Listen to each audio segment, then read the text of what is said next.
Yang terakhir ikhwas sekalian adalah fatwa-fatwa para ulama kita. Kita begitu hormat kepada para ulama kita, dan kita tahu mereka beristihad, dan mereka juga ketika menyampaikan, mereka inginkan kebaikan untuk umat dan tidak inginkan kekacauan dan sebagainya. Tapi sekali lagi, tidak semua persoalan dengan diam dan dengan menghindari, kadang justru dengan keterlibatan. Itulah bagian untuk menjauhkan diri kita dan kaum muslimin dari fitnah. Maka perlu untuk kami katakan juga, di samping para ulama-ulama yang kita sebutkan yang telah melarang, ulama-ulama kibar yang juga membolehkan, di antaranya adalah Syekh Utsaimin rahimallahu taala. Memang ada versi Syekh Utsaimin tidak membolehkan, tapi itu yang beliau maksudkan adalah dalam konteks di Saudi. Dan mirip dengan Syekh Abdul Rahman Nasir Al-Barak, salah seorang ulama besar juga di Saudi, tidak membolehkan demo di Saudi.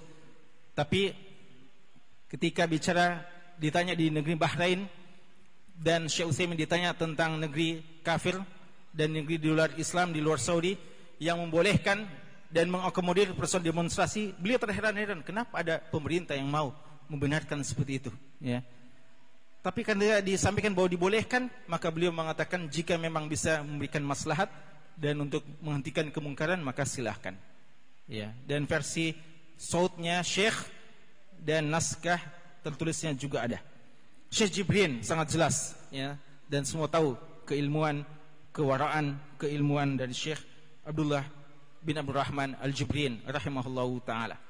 Maka sulit untuk kita mengatakan bahwa ulama kibar tidak membenarkan. Ada juga ulama kibar yang benarkan, ya. Dan ini menunjukkan dia butuhkan persoalan akidah dan bukan masalah manhaj salaf yang tidak boleh berbeda. Ini adalah bagian furu'iyah dalam melihat maslahat dan mafsadat, dan tidak terkait dengan persoalan manhaj. Dalam artian, tidaklah seorang yang dikatakan pendemo salafi, tidaklah karena dia berdemo maka dikatakan salafi, dan juga tidaklah karena dia tidak mau berdemo maka dikatakan salafi. Ini persoalan ijtihad, dan ulama kita telah berbeda dalam masalah ini. Syekh Luhaidan juga ada beberapa perkataan beliau yang menjelaskan tidak bolehnya, tapi di sisi yang lain juga ada nas yang menunjukkan bahwa beliau membolehkan dalam beberapa keadaan. Syekh Zandudu, ya, ini syekh dari Mauritania, jelas ya beliau membolehkan. Syekh Muhammad bin Sulaiman Al-Ashqar, seorang ahli usul fiqh dari negeri Yordan, membolehkan. Syekh Aqil Al-Maqtari, salah seorang ulama dari Yaman. Syekh di Saudi Abdul Aziz Fauzan, dan Syekh Abdul Karim bin Yusuf Al-Khidr, salah seorang ustadz musyarik, ustadz besar di kampus Universitas Qasim. Beliau bahkan punya buku dan tulisan panjang, bahkan hampir 30 dalil yang beliau sebutkan tentang bolehnya, bahkan disyariatkannya. Dan ada buku juga At-Ta'bir 'anil Ra'yi, Dawabituhu wa Majalatuhu fi Syariah Al-Islamiyah, karya Syekh Dr. Khalid bin Abdullah As-Samrani, juga menyinggung beberapa hal tentang masalah ini, bahwa ini adalah masalah yang sangat tergantung maslahat dan mudaratnya. Jadi tidak dikatakan bahwa dialah tidak boleh secara mutlak. Dan ingat ikhwas sekalian, bahwa ulama-ulama kita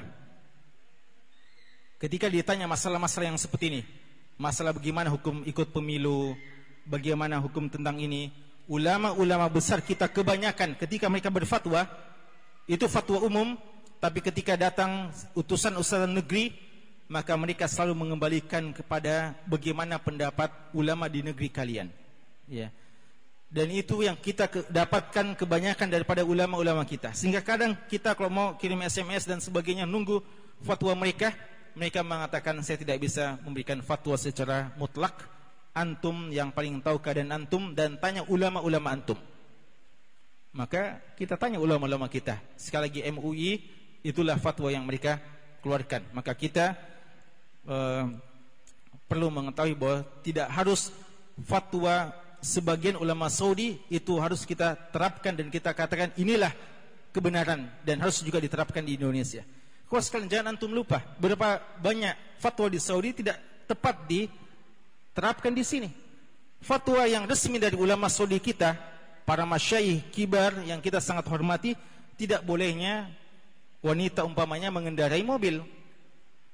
Tidak boleh kendarai mobil, bukan tidak boleh kendarai motor, bukan person motor, mobil bahkan tidak dibenarkan. Ya, gimana lagi dengan motor? Tapi ini kan sesuai dengan maslahat di negeri, ya. Person hijab dan sebagainya mungkin itu sebagai sebagai pertimbangan mereka. Padahal kalau kita lihat di negeri seperti kita tidak ada masalah, dan ulama-ulama juga membolehkan, bahkan motor pun. Ya, saya ingat salah seorang ulama besar, ya, Syekh Dr. Khalid Sabat, dulu tidak setuju kalau ada akhwat naik motor. Ya, tapi setelah beliau tiba di Indonesia, melihat kendaraan umum begitu ikhtilatnya, dan para akhwat, ada akhwat yang naik motor waktu itu tetap hijabnya terjaga, beliau mengatakan, saya ubah fatwa saya, boleh ya akhwat kasih naik motor, ya naik motor, yang penting jangan balap-balap, ya. Ingin diingatkan para akhwat. Beliau berubah langsung fatwa beliau, ya. Padahal kalau kita lihat di zaman Nabi SAW pun wanita juga berkendaraan, naik kuda, naik keledai dan sebagainya. Tapi kenapa ulama kita melarang? Ada pertimbangan-pertimbangan khusus. Kita hormati pertimbangan tersebut, tapi mungkin cocoknya di negeri Saudi. Mereka tidak menghukumi untuk di negeri kita. Karena sekali lagi, sebagaimana kata Imam Ibnu Qayyim rahimahullah ta'ala dalam I'lamul Muwaqqi'in, dalam masalah-masalah fatwa itu di antara yang paling penting adalah fahmul waqi' dan ma'rifatul waqi'.